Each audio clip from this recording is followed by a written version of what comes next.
suis super content de vous retrouver aujourd'hui. J'aime bien rentrer dans le vif du sujet assez rapidement, mais j'ai envie de prendre le temps de vous remercier pour vos visionnages assidus sur ma dernière vidéo qui traitait le sujet être développeur front-end en 2019.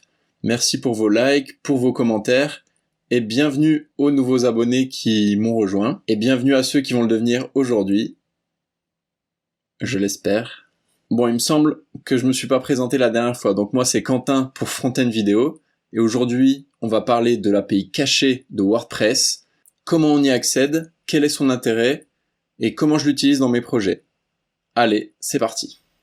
Donc avant de se lancer sur l'ordinateur, en tant que développeur front-end, vous avez déjà normalement l'habitude d'utiliser des API, et notamment celles que je vais vous présenter aujourd'hui. C'est un sujet que je vais approfondir dans les prochaines vidéos et qui va pas mal driver le contenu de la chaîne, donc celle-ci sera une excellente entrée en matière pour ceux qui auraient pas encore sauté le pas. Du coup, je vais vous rappeler un peu ce que c'est une API. Donc c'est une interface qui va nous permettre de communiquer avec un service pour échanger de la donnée. Alors ce que je veux vous dire, c'est que 30% des sites internet de toute la planète utilisent WordPress. Donc j'ai fait le calcul pour vous, et ça représente 510 millions de sites internet. Et ce que je peux vous dire, c'est que très peu de ces sites utilisent l'API de WordPress, alors qu'elle a été déployée en 2016. C'est pourquoi j'adore dire qu'elle est vraiment bien cachée. Parce que comme vous pouvez le voir, aucun menu ne parle de l'API, et aucun réglage ne permet d'y accéder. La seule référence se trouve dans la documentation. Je vous ai promis de vous montrer comment on y accède, et du coup pour ça, on passe sur mon écran. Donc voici Carbone, un site que j'aime bien, je sais qu'ils utilisent WordPress et qu'ils exploitent l'API pour récupérer certains contenus. Donc comme vous pouvez le voir, ici on a l'URL du site qui est carbone.inc, et pour accéder à l'API, il suffit d'ajouter à cette URL wp-json/. Une fois qu'on accède à cette URL-là, on ne retrouve pas du tout l'affichage classique d'un site web en HTML, mais seulement de la donnée sous forme JSON, qui du coup va nous décrire les différents namespaces de l'API, ce qui correspond en fait aux différents... Enfin, comment sont organisées les données. Donc on voit qu'il va y avoir la donnée propre à WordPress. Ici ce sont les données correspondantes à WooCommerce, donc le plugin qui permet de faire du e-commerce avec WordPress. La donnée qui provient de Yoast et qui correspond au SEO. Et la donnée, on va dire customisée, qu'ils ont créée spécialement pour leur thème, sous le domaine carbone/v1. Ensuite, on a la description de toutes les routes. Donc, il faut savoir qu'une API, elle va contenir, comme un site, plusieurs URL qui permettent de récupérer plusieurs types de données. Donc, les URL classiques, ça va être... on va pouvoir récupérer tous les posts de WordPress, donc tous les articles. Ensuite, si on veut récupérer un article en particulier, on va pouvoir ajouter son ID et récupérer seulement le post en question. De même pour les pages, pour les médias, pour les produits, pour les types, et globalement tout ce qui correspond à un post type dans WordPress.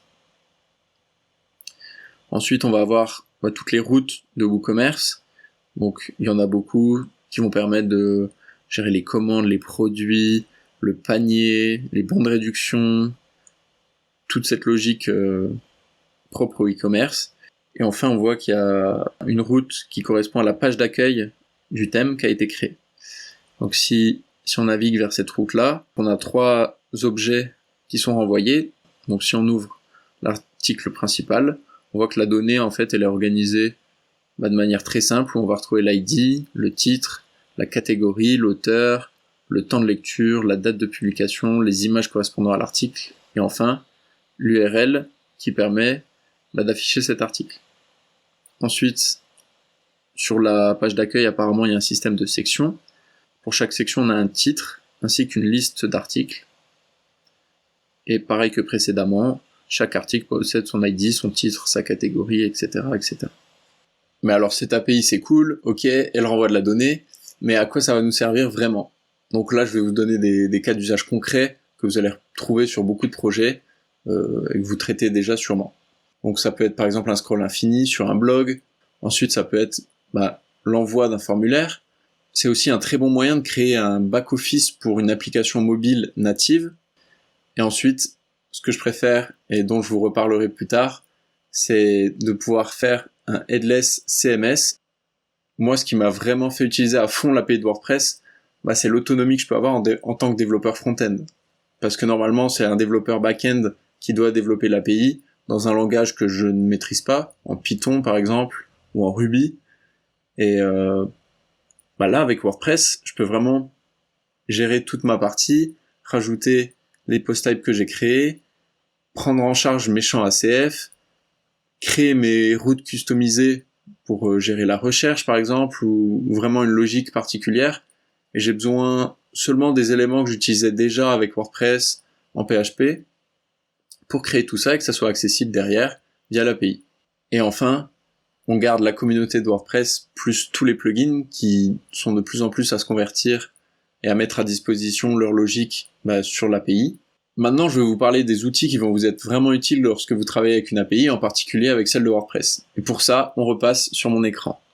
Donc on commence avec l'extension Chrome JSON-View qui va vous permettre d'avoir un affichage un peu plus sympa lorsque vous naviguez sur l'API via Google Chrome et qui va vous mettre une mise en forme plus compréhensible et mieux utilisable. Ensuite, on a la documentation sur le site officiel de WordPress, donc qui va comporter une introduction et ensuite la description des différentes routes. Ici, par exemple, ça va nous permettre de récupérer la liste des posts, mais aussi d'en créer, d'aller chercher un article spécifique, d'en mettre à jour, d'en supprimer.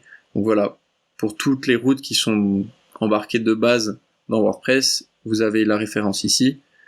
Et ensuite, on va retrouver un peu les différentes manières de customiser et d'utiliser l'API. Et donc, je vous invite à vraiment consulter et reconsulter cette documentation assez bien faite.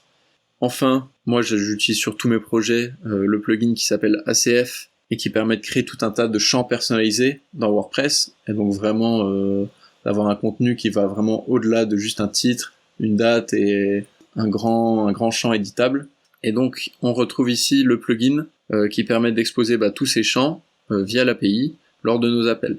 Et enfin, encore une autre extension Chrome qui là s'apparente plutôt vraiment à une application à part entière qui s'appelle Postman et qui va vous permettre cette fois-ci non plus de seulement voir les requêtes de type GET, mais de pouvoir faire des posts, de gérer l'authentification. Donc ça va être vraiment un client qui va vous permettre de tester une API, les différents cas d'usage, que ce soit celle de WordPress ou toutes celles existantes. Alors je suis vraiment content d'avoir pu vous présenter cette API WordPress. Maintenant, ce que j'ai vraiment envie de faire, c'est d'autres vidéos où cette fois-ci on va coder et on va pouvoir utiliser cette API pour faire des choses plutôt sympathiques. Donc n'hésitez pas à me dire dans les commentaires si vous avez des idées et surtout ce que vous avez pensé de cette vidéo. Si ça vous a plu, lâchez un pouce. Pour ceux qui seraient pas encore abonnés et qui sont intéressés par le contenu que je fais, abonnez-vous tout simplement. Vous pouvez même cliquer sur la cloche pour être notifié quand je fais des nouvelles vidéos. C'était Quentin, on se retrouve très vite.